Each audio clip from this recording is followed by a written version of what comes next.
Hi guys, if wallpaper is flickering on your MacBook, then here is the fix.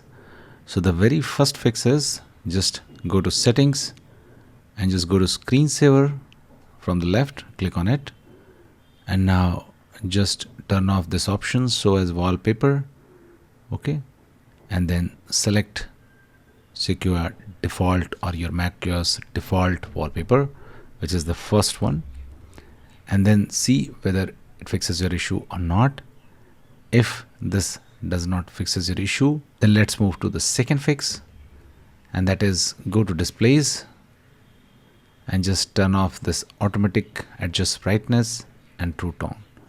Okay, turn off these two options and then check again and your problem will be fixed. If this is also not fixed, then what you can do, you can just go to general and go to storage and see if the space can be freed a bit.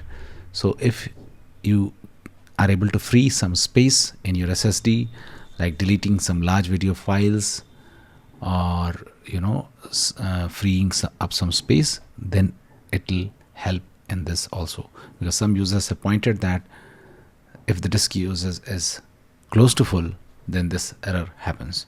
Thanks for watching. Please don't forget to like and subscribe.